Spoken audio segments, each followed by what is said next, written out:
On a eu à vous dire ici que lorsqu'on parle de M. Sidya Touré, de sa présence au stade, alors que ce ne serait pas une réalité, et on est allé jusqu'à vous dire que M. Sidya n'a jamais été menacé par le président Dadis. Alors, on a fait état des déclarations d'autres personnes, mais entre toutes les déclarations et celles de Sidya, hein, laquelle peut-on prendre en considération? Celle de Sidya. Très bien. Et je vais vous donner la déclaration de M. Sidya et vous allez nous aider. Il a dit ceci: moi, j'avais des rapports très apaisés avec le capitaine Dadis. Le 28 septembre à 1h du matin, mon téléphone a sonné. Lorsque j'ai regardé, j'ai compris que c'était un coup de fil au nom de Tibou Camara qui était affiché sur mon téléphone. J'ai posé la question de savoir pourquoi il m'appelait si tard. Il m'a répondu que c'est le président qui voulait me parler. Je venais de me réveiller. J'ai dit quel président? Il m'a répondu que c'était le président Dadis. Dans notre conversation, Dadis m'a demandé de faire empêcher le meeting qui était prévu dans la matinée au stade. Je lui ai répondu que ce n'était pas possible. À 1h du matin, je ne vois pas ce que je pouvais être possible, ce qui pouvait être possible de faire. Il a donc dit qu'il a beaucoup de respect pour moi, mais qu'il était impossible d'accepter que ces meetings se tiennent. J'ai réitéré que je ne pouvais rien. J'ai eu l'impression que le téléphone était sur haut-parleur et que les deux suivaient ma déclaration. J'ai entendu Tibou Camara dire qu'il fallait faire respecter l'autorité de l'État. À partir de là, Dadis s'est déchaîné complètement. Il a dû répéter le respect de l'autorité au moins une dizaine de fois. Après 8 minutes environ, le téléphone s'est coupé. Dès après, le même numéro m'a rappelé.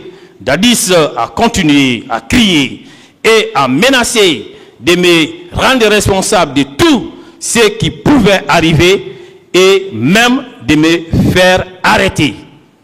Alors, ça, ce sont des déclarations faites par M. Sidya Touré qui sont contenues dans son deuxième procès verbal d'audition des parties civiles versé au dossier de la procédure. Vous venez de suivre la lecture. Oui. Alors, est-ce que, en ces termes où Dadis s'était adressé à M. Sidya, ces termes étaient-ils menaçants, oui ou non? Si ces termes sont comme ça, oui, c'est clairement menaçant. Très bien.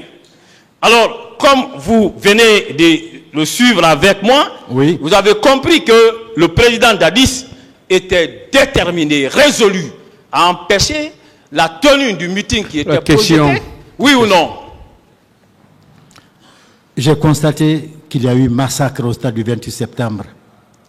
Est-ce que vous comprenez qu'avant ce massacre, la détermination de Dadis d'empêcher cette manifestation était sans faille?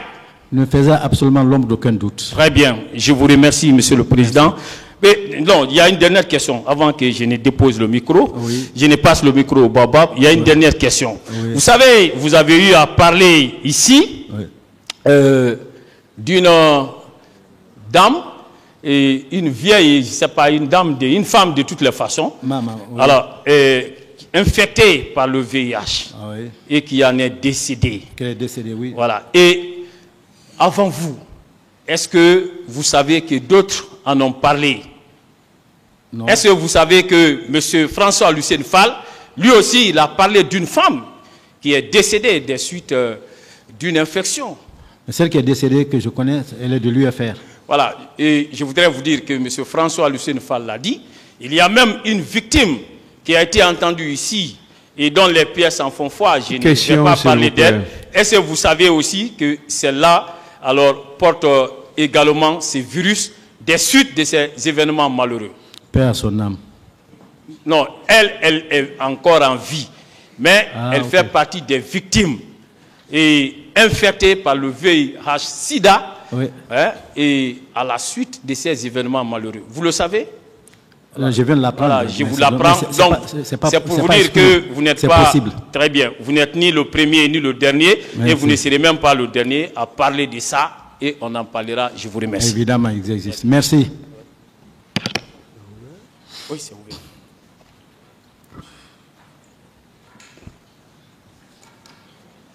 Nous vous souhaitons la bienvenue dans le temple de l'excellence. Merci, maître. Vous savez ça quand même. Ah oui, je sais ça. C'est le temple des sommités, des solennités. Allez-y avec les questions, s'il vous plaît. Oui, on définit la maison.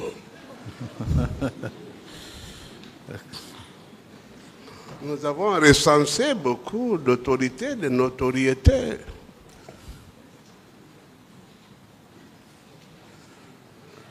Je ne dis pas que la température a baissé. Question. Oui, maître. Je vais d'abord vous inculper, vous. Oui, maître. Quelle responsabilité morale avez-vous quand vous devez accomplir un devoir constitutionnel? Il n'y a aucune responsabilité tant qu'il n'y a pas de dégâts. Mais une fois qu'il y a dégâts, j'ai une responsabilité morale, maître.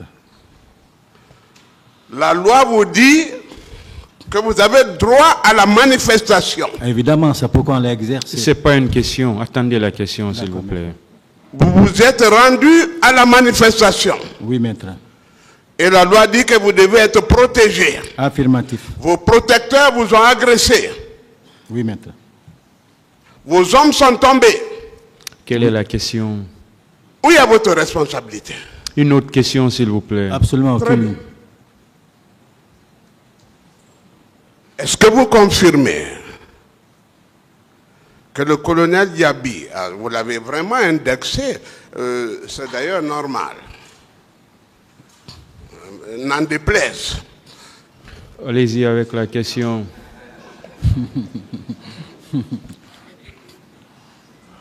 Médecin de son état a été insensible à la férocité de ces hommes.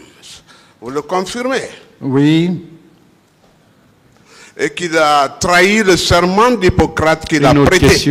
Une autre question, s'il vous plaît.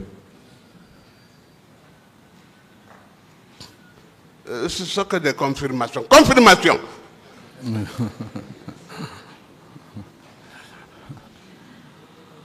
Que le colonel Kebro n'a pas assumé ses responsabilités jusqu'au bout. Pas du tout.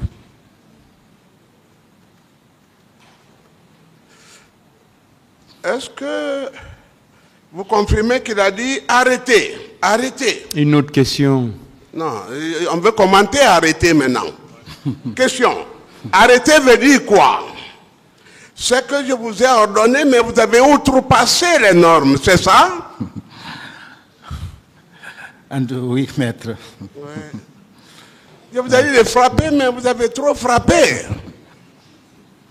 Oui, maître.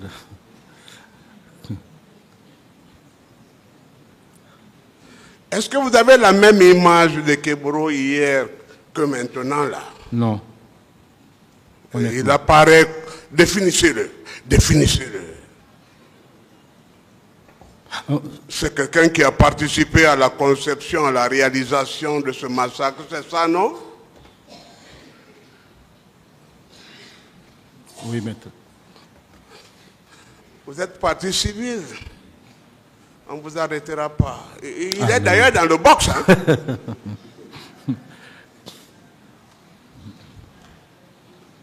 Oui. Définissez-le. Donnez-lui son portrait robot. Ah, c'est une question. Oui, c'est une question Okay. que vous retardez de répondre.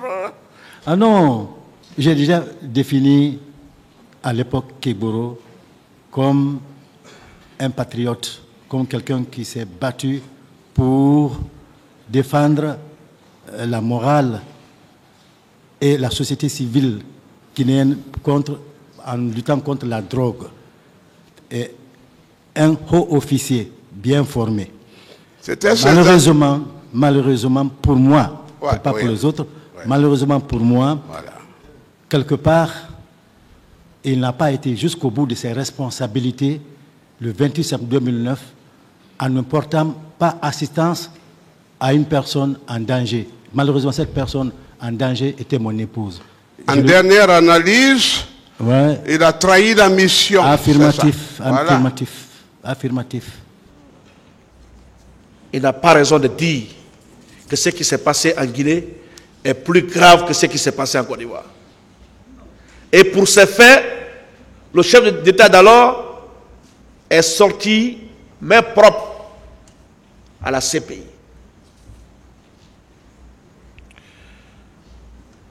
Monsieur le Président, Tafouri Nyogué, Maître Gilbert Tohon Kamara vous dit que c'est l'acte de candidature déclaré du capitaine Moussa Dadis qui a été l'élément déclencheur du massacre. De tout ce qu'on a entendu ici, les vidéos, audio, où est-ce que le président a déclaré ouvertement être candidat? J'en ai besoin. Et à supposer même qu'il s'était déclaré candidat, est-ce que cela constitue en soi une infraction? Disons-nous la vérité. Mais ça n'a pas été le cas. J'ai entendu un haut responsable de ce pays, à l'ouverture de ce procès, dire que s'il y a eu 28 septembre, parce que quelqu'un a eu l'intention de se présenter. Comme les anglophones aiment le dire, wait and see. On verra. Le président, dans tous les cas, n'a jamais annoncé sa candidature à une quelconque élection en 2009. Maître Gilbert vous dit, le président est complice parce que dans sa conversation avec Sidia, il a parlé de l'autorité de l'État. Vous trouvez cela sérieux? Même s'il aurait dit ce qui est loin d'être le cas, cela est synonyme d'une instruction, d'un moyen, d'un ordre donné à qui que ce soit d'aller commettre les crimes poursuivis. Mais de qui ces personnes vous prennent, Monsieur le Président? On a quand même affaire avec des magistrats de haut rang, qui sont intelligents, qui lisent et qui comprennent les choses. J'ai comme l'impression qu'on vous méprise, Monsieur le Président, honorable assesseur. Par moments, on pense que vous ne comprenez rien à cette affaire. Mais le devoir de réserve, la force du silence, vous oblige à ne pas dévoiler, révéler ce que vous avez au profond de vos cœurs. Ce que vous nourrissez comme conviction, c'est difficile. Je ne peux pas être à votre place. Je ne peux pas. Parce que je ne peux pas me taire face à certaines choses. Mais vous subissez tout ça, assis toute la journée, en train d'écouter notre tralala. Excusez-moi de le dire ainsi. Monsieur le Président, il est responsable, selon Tafouri Nyogué, Maître Gilbert, parce que la manifestation a été interdite par le chef de l'État. Je rappelle que la manifestation a été interdite par le ministre de l'administration du territoire, membre du gouvernement, oui. Est-ce que c'est anormal pour un gouvernement d'interdire une manifestation? Le débat est ouvert. Au moins, on a tous entendu que le président Moussa Dadis avait quand même dans sa conversation avec M. Sidia Touré dit que moi je ne souhaite pas que vous manifestiez demain. Je ne suis pas contre votre manifestation. Ça c'est le président qui parle. Et c'est un témoin phare du ministère public qui vous le dit. Je suis d'accord avec votre manifestation. Mais reporter la manifestation et délocaliser cette manifestation. pour un stade qui est d'ailleurs plus vaste que le stade du 28 septembre, c'est le président. Le président Moussa Dadis n'a jamais été opposé à l'organisation de cette manifestation. C'est le même Gilbert qui vous dit que les leaders ont mobilisé plus de 50 000 manifestants pour un stade qui ne pouvait ou qui ne peut regrouper que 28 000 manifestants. Si nous sommes sérieux, à qui nous pouvons imputer d'une part la responsabilité de ce qui s'est passé au stade? Est-ce que vous trouvez responsable pour un leader politique de mobiliser plus de 50 000 personnes pour venir manifester dans un stade qui ne peut pas contenir plus de 20 000 personnes? Et c'est le président du comité d'organisation de cette manifestation qui vient se consulter partie civile ici. C'est l'hôpital qui se moque de la charité. Monsieur le Président, mon confrère, dans sa démonstration, il vous dit, on peut en déduire que, on pense que, on imagine que, mais on ne peut pas, par cette manière, entrer en condamnation. Ici, on ne condamne pas sur la base de la déduction, des imaginations, des opinions. Ce n'est pas un tribunal d'opinion, hein? C'est un tribunal qui juge les faits. Il ne peut entrer en condamnation que quand la conviction est certaine, mais pas dans la déduction ou dans un jeu de hasard. Je l'ai dit ici, quand le juge d'instruction doute, il renvoie devant la juridiction de jugement. Quand le juge du jugement doute, il relaxe ou acquitte, encore que nous sommes loin des doutes. Il n'y a même pas de preuve. Monsieur le Président, Maître Gilbert vous dit que le capitaine Moussa Dadis n'était pas au stade. Et son confrère du même bord vous dit que le capitaine Moussa Dadis était au stade. Où est la logique? Où est la cohérence dans ce groupe-là? Il y en a qui disent, bon, tous les accusés sont coupables. D'autres, bon, ils ne sont pas tous coupables. C'est pourquoi vous avez compris que tous n'ont pas plaidé de la même manière. Il y en a parmi eux qui estiment que certains accusés ne sont pas coupables. Il y a d'autres qui pensent le contraire. Où est la cohésion? Et par cette manière de faire là, on va vous demander d'entrer en condamnation injustement à l'égard des pères de famille. Maître Abakar Sidiki Kamara, qui est sur le pas de Elhadji Sidiki Kamara, actuellement à la Mecque, il vous dit que le voyage de l'abbé est un signe précurseur du massacre. Mais en quoi c'est un signe précurseur? Est-ce qu'il vous a fait la démonstration? Il ne faut pas affirmer pour affirmer. Il faut affirmer, il faut démontrer, il faut prouver. C'est cela le procès pénal. Ici, ce n'est pas un jeu d'enfant, Monsieur le Président. Et d'ailleurs, qui peut interdire à un chef d'État d'accéder à une partie du territoire qui gouverne? Pourquoi les gens en veulent autant au capitaine de s'être rendu à l'abbé? Pourquoi? L'abbé n'est pas une partie du territoire qu'il gouvernait. Qui peut aujourd'hui en vouloir au général Mamadi Doumbouya de se rendre où il veut en Guinée? Il est d'ailleurs le bienvenu partout. Il est d'ailleurs bien acclamé partout où il passe.